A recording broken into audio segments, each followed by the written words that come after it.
Het is maasbetiid. De deur is nog op slot en toch staan de eerste liefhebbers al voor de deur. 2 keer in het jaar houdt het lichtpunt zo'n speciale verkeepdag. Nou, we fascinerende protameesken en een heel mooi resultaat van de verkeer. Ja, daar doe ik het voor. Om het vervolgens in het opvangwerk van het lichtpunt, want daar draait het natuurlijk om in het investeren.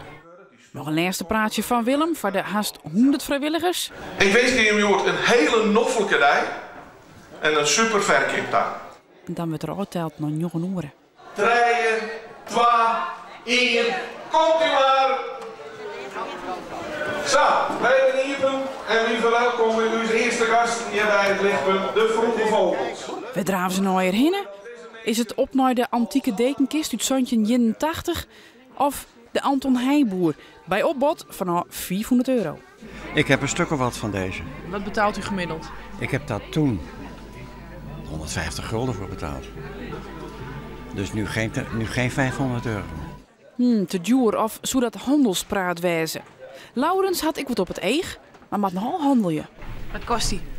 10. Ah joh. Een goed doel. Ja, vond ik ook. Mooi voor soldaatjes spelen. Wilst oren al zaken dingen ha? Ja, tafeltje kocht. Ben je er speciaal maar op ziek of ben je het zien hoor? Nee, de weer kapot van kwam.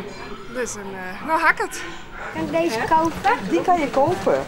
Ja, ik heb er. Hij is 10 zacht. Ja. En dan heb je dat ervoor over.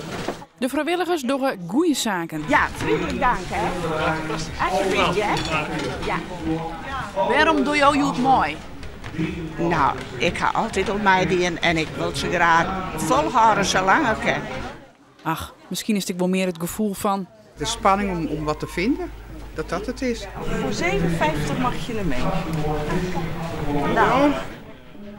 Veel plezier ermee, Laurens. Ja, dank je. En goed gehandeld hoor. Ja. Doei! Doei.